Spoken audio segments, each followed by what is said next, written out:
getting right. I can't remember the last time they actually played in front of home fans. I mean, it's been a while, but this time around, at least they get to see a couple of fans come into the stadium to cheer them up, when that, finally, kicks off. And of course, basketball still doing very well at this point in time. And there's a new verdict in town now. Teams ranked 7 to 10 would actually be allowed to play in the play-in, so that we would know who actually gets to qualify in each conference. The last two that will qualify from each conference, and it's looking like some teams that might not actually be getting that opportunity before would try as much as possible to get it at this point in time. Let's start off with basketball. You're talking about teams who might not be getting. Let's just continue on that. Really, teams who might not be getting a playoff berth at the end of the day. I saw the result of one of the games this morning.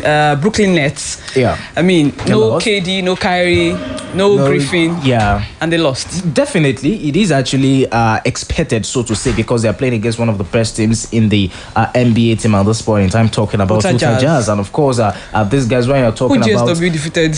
Yeah, that game was actually a game between two teams with the best 3-pointers in the team. I mean, in the league at that point in time. So it all boils down to who actually did it better between those two teams at that point. But this time around, it's no brainer that Utah Jazz were the better side going, despite the fact that Brooklyn Nets had everything. But hey, Utah Jazz are a complete team, so to say. When it comes to the defensive aspect and offensive aspect, these guys are very, very much complete, and that is why you actually saw what they actually did, to Brooklyn Nets last night. Yeah. And LA Lakers, I've been looking at them, how they grew up to be a contender, and all of a sudden injuries is beginning to rob them of all of whatever it is they've worked for so far. No KD, no AD, no LeBron James. Yeah. Injuries. Yeah, definitely. That's what we'll talk about. Teams having squad in depth and not really depending on some key players. Fine, those key players will definitely come up sometimes to actually do something amazing when the chips are down. But hey, at one point in time, you need to have that compact team that even without these guys, you should be able to actually get the result. And that is what we are saying with Lakers at this point in time. It's no brainer that these guys were actually instrumental to what they actually win last time out. Yeah. And with injuries, definitely they will struggle. And that is what we are saying at this point in time. Hopefully, the hopes right now is just that, this just didn't happen in the playoffs, because hey, it's going to be a different ball game entirely when that eventually starts. But hey, I still feel that I don't think they would actually win this the conference with the way it is going. Yeah, with the way it's going. But in the playoffs, maybe they can do something. Might happen. Yeah. Indeed, they are still in basketball, but right here in Nigeria, well, the president of the vice president rather of the Nigerian Basketball Federation, Babs Ogunade, has stated that the chances of players from the domestic league making the D Tigers squad for the forthcoming Tokyo 2020 Olympics are very slim. I remember that the scheduled Tokyo 2020 Olympics will be held from the 23rd of July up until the 7th of August, and Ogunade said it will be ridiculous to invite players who have been inactive for over 3 years for the trip to Tokyo. The Basketball League in Nigeria has been suspended since 2018 after members of the previous MBF board stopped the current board led by Musa Amadu Kida from organizing the Premier Basketball League, which stalled the growth of the game, according to Ogunade. And remember that a court judgment in January, however, reversed that order, with the men's league set to dunk off this year. And Ogunade is saying the Olympics is not a jamboree, and that explains why you won't be seeing local-based players in the Olympic squad. He also added that the number of invited overseas players, based players for camping could be as high as 16. Feromi, this is how I'm looking at this story. Like, it is totally understandable. These guys have not been in action for over 3 years, and I would not expect that they will be called up to the national team for the Olympics. But I'm looking at this in the long run, and the fact that we are also getting naturalized players who have no roots, who have no connection to Nigeria, to come play. Of course, it's allowed in FIBA, laws and rules and all of that. But I'm looking at this in the long term. Could this inadvertently be a problem for the Nigerian team, for the local-based players in the long run? It will be with the way it is actually going on. The question is now, who actually caused these players not to be playing for this long time? It is definitely the board, because of the troubles they are actually having. It's not that these guys have decided that they don't. Elephants fight. It's the grass that definitely suffer, and the grass at this stage now, it's the players. So it's not as if these guys don't really want to play, but because of the fact that they don't have that avenue, they don't have that platform in which they can actually do what they are doing, and there is no how it won't affect them, because going on forward now, it will be difficult to want to say, okay, these are some of the guys, these are some of the best players that are actually doing well right here in Nigeria. So we would definitely depend on only foreign base to actually do what it's needed when it comes to international titles, international competitions and all that. So I think if care is not taken, if we do not start putting the right things, the right system in place, trust me, these guys, I won't be seeing them, representing the national team in the next couple of years. Of course, I'm looking at what that would do to the growth of the game right here in Nigeria, not just about the national team, the club sides is also very, very important. Faith is here with us this morning. How are you doing, Faith? I'm doing very fine. Good morning, Blessing. Good morning, Feromi. Well, I met you guys on a very, very good note, talking about the basketball, talking about Ota Jazz, a very good note at that point. But then I went downhill very quickly when you started talking about 2 seconds, everywhere, boss. Talking about the MBBF and fact that we won't have home-based players, playing the Olympic Games. Just like you said, when two elephants fight, you obviously have the grass suffer it, and that is unfortunately they have to suffer for something that is not, by their own doing. This is something that they had no control over. Definitely. But then we always talk about rhythm, competitive rhythm, and that is what those players don't have right now. Maybe for compassionate sake, I would have said one player at least maybe should be on the team just for maybe experience. Compassionate sake. Yeah, it has to be compassionate because on sporting terms, you cannot have any of them join the team. All right, let's move away from basketball real quick to the Nigerian Wrestling Federation. They have announced a strong team of 10 wrestlers that will fly Nigeria's flag at the Africa Oceania Olympic Games qualifiers in Ahmed, Tunisia, which is scheduled to run from the 2nd to 4th of April this year. The team, which is comprised of 5 male and female wrestlers, is 5 male wrestlers and female wrestlers, 5 female wrestlers, is headlined by former world number 2 and reigning Commonwealth champion Blessing Fowowe. In the women's wrestling style, the 10-time African champion will be joined by fellow Commonwealth gold medalist Aminat Adeniyi, a beach wrestling world champion Blessing Onyebuchi, 2018 African Championship gold medalist Bosse Samuel, and youngster Adria Idris. Well, many blessings in wrestling for Nigeria. Maybe there was a call to Blessing Fowowe. A call to me? Yeah. You didn't call me to go to the football pitch to rest. All right, men's national team captain and 5-time African champion Amos Daniel will be competing in the freestyle event alongside former African champion Susu Tamarau, Ekreme Agiomo, and Ebikemwimo. Sorry, I murdered that name. As well as the 4-time African Championships gold medalist John Ogbonna.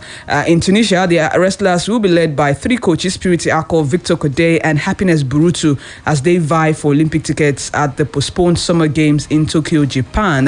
And former world number 1 Adria Dekkeri is the only Nigerian wrestler to have qualified for the Tokyo Games, a feat she achieved by claiming bronze at the 2019 World Championship in Nur Sultan in Kazakhstan. Team Nigeria, who have been intensifying preparations for the qualifiers in Yenagoa, Bayelsa State capital, will depart the country for Tunisia on the 30th of March.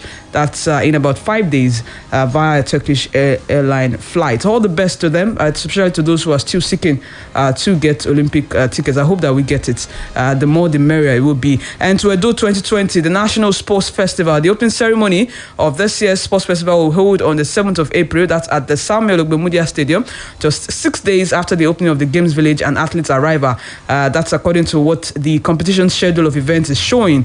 The 20th NSF, originally scheduled for 2020, was moved by a year, of course, due to the outbreak of COVID-19, but it will retain its Edo 2020 moniker. The competition proper will kick off on the 4th of April with badminton, boxing, handball, karate, swimming, and a host of other sports. Athletic events will commence on the 8th of April, 1 day before the table tennis competition serves up, and 3 days after we'll have the football competition commencing. The closing ceremony will be held on 14th of April, and the Games Village will be closed the next day, with athletes and officials expected to depart on the same day. Finally, we have a schedule. It means perhaps you can look forward to this one coming up at the end of the day. Let's move on to football. I saw this news at first yesterday, and it was hard for me to believe, but later on, the club in question confirmed it themselves. I'm talking of in the NNL, Van Dresa.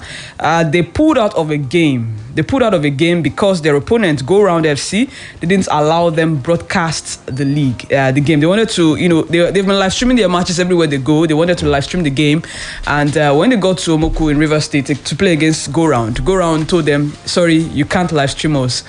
And they pulled out of the game. And they said they've reported that their action to NNL. And I'm wondering, if you were in the position of the NNL, what would you do?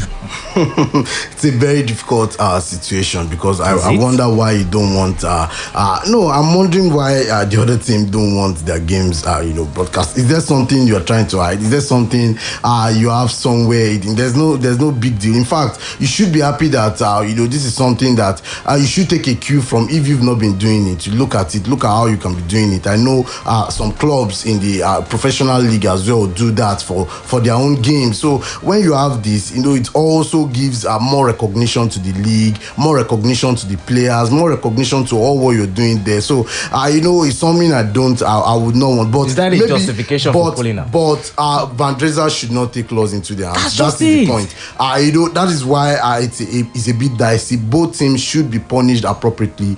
You still have to execute the game. Then you send a letter to the necessary and the appropriate body, and then they are the ones that will take necessary actions. You don't take laws into your hands. It's a jungle justice approach, and it's very, very wrong. So I hope they would learn from this, and they will be properly punished. Both teams will be properly punished for this misdemeanor. It looks like Feromi already agree with that. Definitely, because it doesn't make any sense. The fact that you're not allowed to be streamed does not give you that avenue to say you want to pull out of a professional game at that. I mean, it's totally unprofessional. Despite the fact that you are claiming to be professional, you have actually shown that you have no professionalism. Because this is a league that has a system, so to say. This is a league that has a structure, and because a team has decided not to allow you to stream, I mean, you've even made the matter much worse. You'll be blamed more than even the other team that you didn't that didn't allow you to actually stream. I mean, it's really, really uncalled for, and I think they should even be punished more than even the other team that didn't allow them to stream. Okay, and for Shooting Stars, it is 8 in 8. 8 games, 8 victory. Still winning. I wanted to say unbeaten. You guys will call me back. In fact, I forgot to tell you to introduce me as Gafar Olafemi.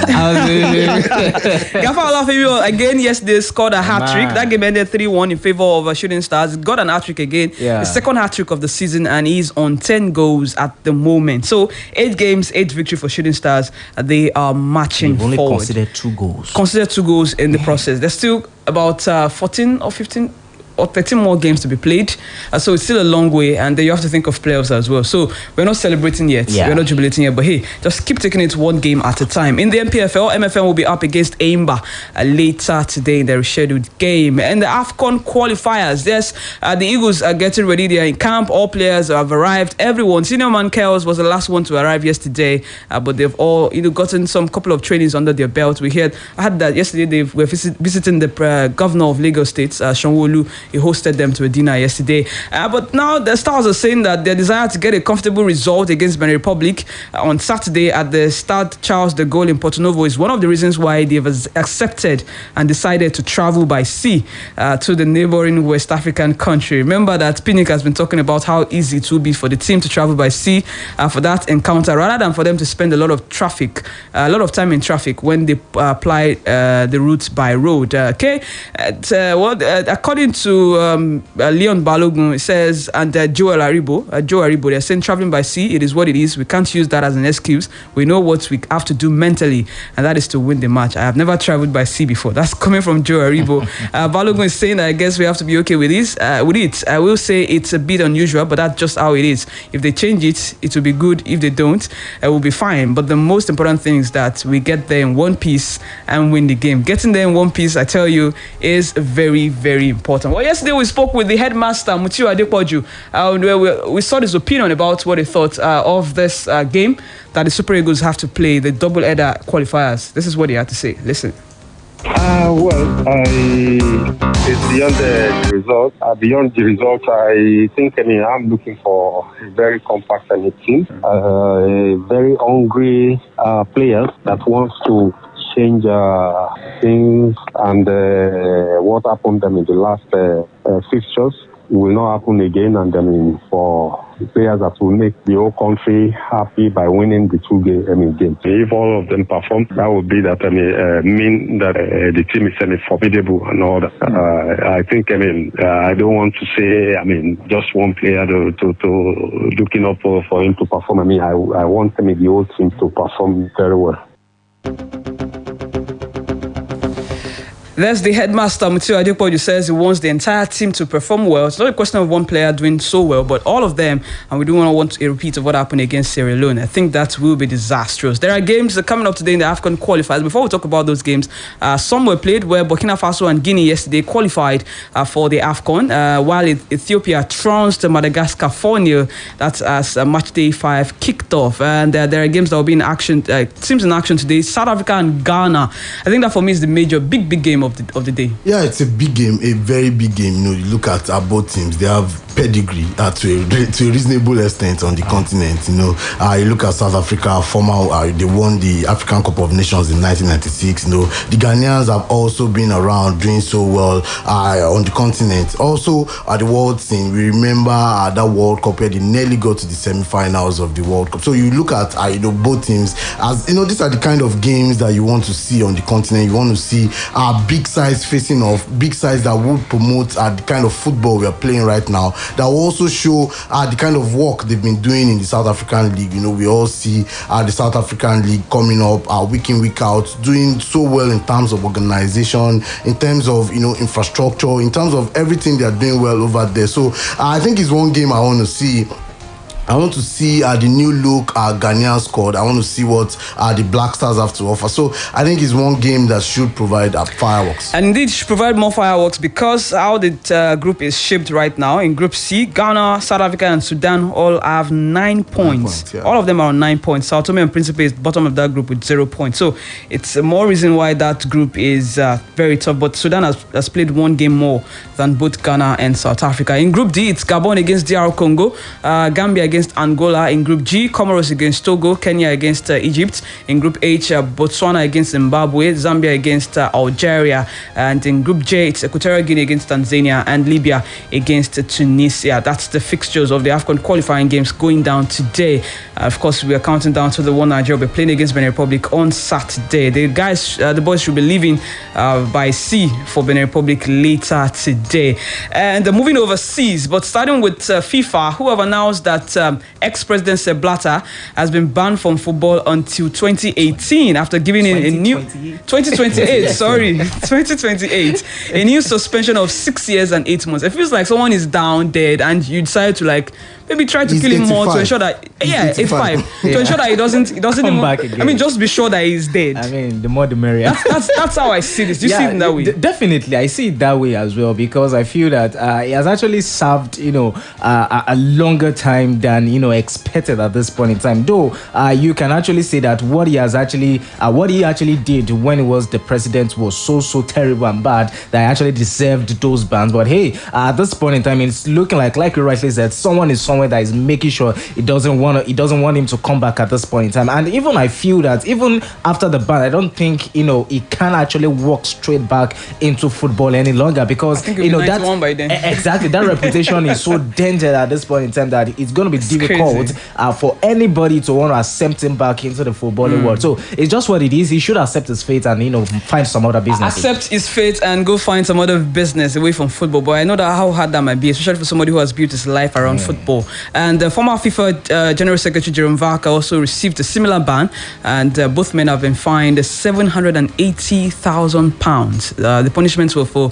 various violations of FIFA codes of ethic. Well, FIFA World Cup qualifiers started right yesterday in Europe, and the Europeans, the countries, the nations, they got into action. And one of the surprising results is how Netherlands slumped to a 4-2 defeat at the hands of Turkey. This is the BBC Premier League update. BBC Premier League update from the home of Premier League football. Hello, I'm Paul Serres at the BBC Sports Centre. It's been a busy day of international football with European qualifiers for the 2022 World Cup getting underway around the continent, West Ham midfielder Tomáš Souček took his excellent club form to the national side, scoring a hat-trick as the Czech Republic beat Estonia 6-2 in Tallinn. Gareth Bale grabbed an assist as Wales took the lead against Belgium before Manchester City's Kevin De Bruyne got the equaliser as FIFA's top-ranked side ran out 3-1 winners. Fulham striker Alexander Mitrovic came off the bench to score twice as Serbia came from behind to beat the Republic of Ireland 3-2. England play on Thursday, taking on San Marino at Wembley Stadium. Three Lions boss Gareth Southgate says his side won't be underestimating their opponents. We've already seen Holland have lost in Turkey.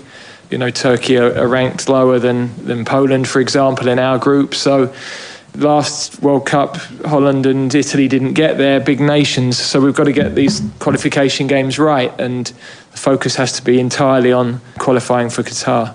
Leeds United midfielder Mateusz Klich has tested positive for COVID-19 whilst on international duty for Poland. He won't now travel to play for his country in their World Cup qualifier against Hungary in Budapest on Thursday. Nicky Burtis to step down as Manchester United's head of first-team development after 9 years in coaching and player development roles at the club. The former United midfielder says it feels like the right moment for a new professional challenge. And Manchester City are to install more than 5,000 rail seats this summer to enhance supporter safety at the Etihad Stadium. The seats, which can be folded away to create a safe standing area with barriers, will be installed in the lower tier of the South Stand. Standing at grounds in the top two tiers of English football is banned, but City say this work means they will be ready should the rules change. And for more football news from the BBC, go to bbc.com/football. BBC Premier League update from the home of Premier League football.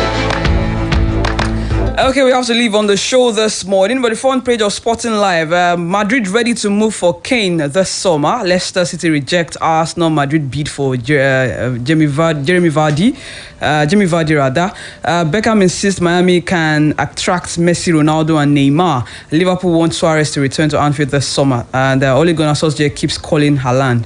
Okay, is it via the phone? We don't know. Grab a copy of Sporting Live to find out. Eagles get $1.5 million outstanding bonuses. NFF fulfill promises to players, coaches, backroom amount owed team since 2018 World Cup. A battle against Benin Republic. Eagles storm Cotonou in 3 boats. Guys, we have to leave this morning. Faith. Yeah, we'll continue to wish our guys the best. I hope they will go there, go to Benin and get the results over the Benin now. Yeah, definitely. It was a pleasure to be here. Hope the Super Eagles do us proud. Indeed, we hope they do us proud, starting from Saturday and then later on Tuesday. We need just 1 point to qualify, and I hope that we can get that. Thanks for being a part of Sports Bank this morning. We're back here tomorrow at 7:30 in the morning for Winning Friday edition of the show. My name is Blessing Fowowe, and I've worked with Ferrum Adeboyega and Faith at the Digit this morning. Have a great Thursday. Au revoir.